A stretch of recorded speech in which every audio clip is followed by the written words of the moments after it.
புரட்சி தலைவர் எம்ஜிஆர் தனக்கு கெடுதல் செய்தவர்களுக்கு கூட நன்மை செய்யும் எண்ணம் கொண்டவர். அப்படிப்பட்டவர் தனக்கு உதவி செய்தவருக்கு நன்மை செய்யாமல் விடுவாரா? அப்படி ஒரு சாதாரண பத்திரிகை ஆசிரியராக இருந்த ஒருவரை தனது படங்களை தயாரிக்கும் ஒரு தயாரிப்பாளராகவே மாற்றியவர் எம்ஜிஆர். ஆனந்த விகடன் பத்திரிகையில் பணியாற்றி வந்த மணியன் 1968ஆம் ஆண்டு கலைவாணர் NS கிருஷ்ணன் பற்றி ஒரு கட்டுரை வேண்டி எம்ஜிஆரை அணுகினார். அந்த நட்பு தொடர்ந்தது. வெளிநாடுகளுக்கு சென்று வந்த பயண கட்டுரைகளை ஆனந்த விகடனில் எழுதி கொண்டிருந்தார் மணியன். அந்த அனுபவத்தால் வெளிநாடுகளில் அவருக்கு தொடர்புகள் நிறைய கிடைத்தது. அந்த சமயத்தில்தான் உலகம் சுற்றும் வாலிபன் படத்தை வெளிநாடுகளில் பிரம்மாண்டமாக எடுக்க எம்ஜிஆர் திட்டமிட்டார். வெளிநாடுகளில் படம் எடுப்பதற்கு எம்ஜிஆர் செல்வாரா மாட்டாரா? கிட்டத்தட்ட 1.5 மாதம் எப்படி எம்ஜிஆர் வெளிநாட்டில் இருக்க முடியும்? இங்கு அவர் எவ்வளவு படங்கள் நடிக்க வேண்டியுள்ளது? அரசியல் வேறு இருக்கிறது. அதனால் எம்ஜிஆர் வெளிநாடு போக மாட்டார் என்று சந்தேகங்கள், வதந்திகள் ரெக்கை கட்டி பறந்த நிலையில் உலகம் சுற்றும் வாலிபன் படத்துக்காக வெளிநாட்டுக்கு பறக்க எம்ஜிஆர் முடிவு செய்துவிட்டார். 1970ஆம் ஆண்டு செப்டம்பர் 4ஆம் தேதி ரசிகர்கள், பொதுமக்கள், திரையுலகினர் வாழ்த்துக்களுடன் எம்ஜிஆர் ஜப்பானுக்கு புறப்பட்டும் விட்டார். இங்கே பல்வேறு பணிகள் இருந்தாலும் இனியும் தாமதிக்காமல் உடனே புறப்பட வேண்டும் என்று எம்ஜிஆர் முடிவு செய்ததற்கு முக்கிய காரணம் ஜப்பானில் நடைபெறும் எக்ஸ்போ 70 கண்காட்சி. செப்டம்பர் 15ஆம் தேதியுடன் அந்த மகத்தான கண்காட்சி முடிய போகிறது என்று செய்தி வந்தது. அதற்குள் அங்கு சென்று காட்சிகளை படமாக்கி தமிழக மக்களின் கண்களுக்கு விருந்தாக்க வேண்டும் என்கிற துடிப்புதான் எம்ஜிஆரை புறப்பட வைத்தது.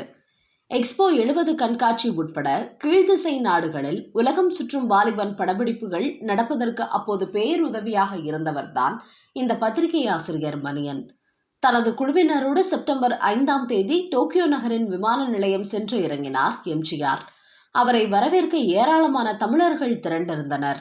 அவர்களோடு ஜப்பானின் தேசிய உடையான கிமோனோ அணிந்த பெண்கள் கையில் மாலையுடன் எம்ஜிஆரை வரவேற்க காத்திருந்தனர்.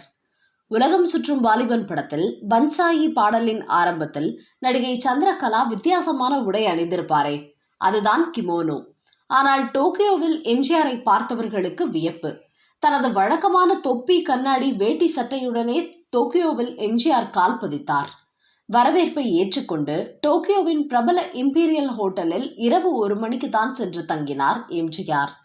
அசதி, சோம்பல், நீண்ட ஓய்வு இதெல்லாம் எம்ஜிஆர் அறியாத ஒன்று. இரவு 1 மணிக்கு ஹோட்டலுக்கு சென்று படுத்தாலும் மறுநாள் அதிகாலையிலேயே எம்ஜிஆர் எழுந்து குளித்து முடித்து புறப்பட தயாராகிவிட்டார். செப்டம்பர் 6ஆம் தேதி ஞாயிற்றுக்கிழமை எக்ஸ்போ கண்காட்சியில் கூட்டம் நிரம்பி வழிந்தது. 8 லட்சம் பேர் உள்ளே போய்விட்டார்கள். இனிமேல் உள்ளே வர இடமில்லை என்று அறிவிக்கப்பட்டு விட்டது. கண்காட்சி உள்ளே செல்லும் நுழைவாயில்கள் மூடப்பட்டன. அப்போது முக்கியமான அதிகாரிகளை சந்தித்து கண்காட்சிக்கு உள்ளே செல்ல அனுமதி பெற்று தந்தார் மணியன். அந்த அளவுக்கு மணியனுக்கு செல்வாக்கு இருந்ததா என்றால் நிச்சயமாக இல்லை. ஆனால் அவர் எம்ஜிஆரின் செல்வாக்கையே அங்கு பயன்படுத்தினார். அதாவது அங்கிருந்த அதிகாரிகளிடம் இந்தோகா ஹிதேகி தகஹாஷி என்று ஜப்பானிய மொழியில் ஒரு அஸ்திரத்தை வீசினார் மணியன். உடனே சகல மரியாதைகளுடன் எம்ஜிஆர் உள்ளே செல்ல அனுமதி கிடைத்தது. எம்ஜிஆரை கூட இதனால் ஆச்சரியப்பட்டு போனார். அப்படி என்ன மந்திர வார்த்தை அது என்கிறீர்களா? ஜப்பான் மக்களால் அதிகம் விரும்பப்படும் புகழ்பெற்ற நடிகரின் பெயர்தான் ஹிதேகி தகஹாஷி. அந்த அதிகாரிகளிடம் எம்ஜிஆரை சுட்டிக்காட்டி இவர்தான் இந்தியாவின் ஹிதேகி தகஹாஷி என்று எம்ஜிஆர் பற்றி மணியன் கூறியதுதான் அந்த அதிகாரிகள் எம்ஜிஆருக்கு கொடுத்த சிறப்பு அனுமதிக்கு காரணம். அதே போல மணியனால் எம்ஜிஆர் ரசிகர்களுக்கு இன்னொரு பெரும் புதையலும் கிடைத்தது. ஆனந்த விகடன் இதழில் நான் ஏன் பிறந்தேன் என்கிற தலைப்பில் எம்ஜிஆர் தனது வாழ்க்கை வரலாற்றை எழுத காரணமாக இருந்தவர் மணியன். அது மட்டுமல்ல, வெளிநாடுகளில் படப்பிடிப்பு நடத்த தனக்கு உதவி செய்த மணியனுக்கு பதிலுக்கு உதவ முடிவு செய்தார் எம்ஜிஆர். ஒரு நாள் மாலை சென்னை டி நகரில் மணியன் வீட்டு வாசலில் எம்ஜிஆரின் கார் சென்று நிற்கிறது.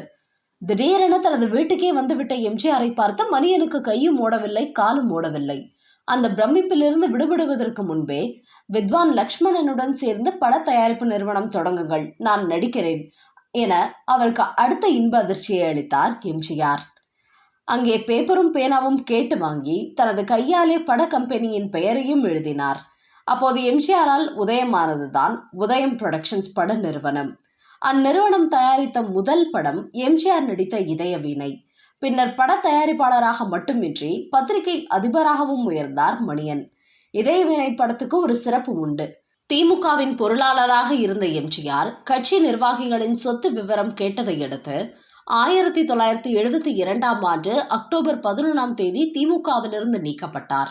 அதுவரை புரட்சி நடிகராக இருந்தவர் புரட்சி தலைவரானார். அப்போது இதயவினை படப்பிடிப்பில் இருந்தார். திமுகவிலிருந்து நீக்கப்பட்ட விஷயத்தை கேள்விப்பட்டு பாயாசம் கொண்டு வர சொல்லி எல்லோருக்கும் கொடுத்து தானும் குடித்துவிட்டு இப்போதுதான் மகிழ்ச்சியாக இருக்கிறேன் என்றார் எம்ஜிஆர். இதயவினை படம் முதலில் 1972 அக்டோபர் 6 வெளிவருவதாக விளம்பரம் வந்தது.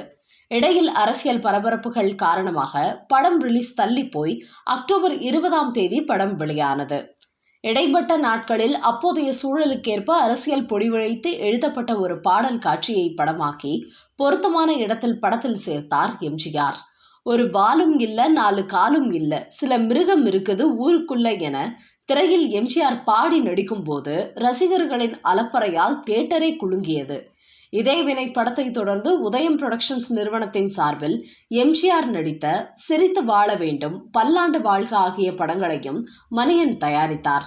இந்த 3 படங்களுமே 100 நாட்கள் ஓடி அமோக வெற்றி பெற்றன.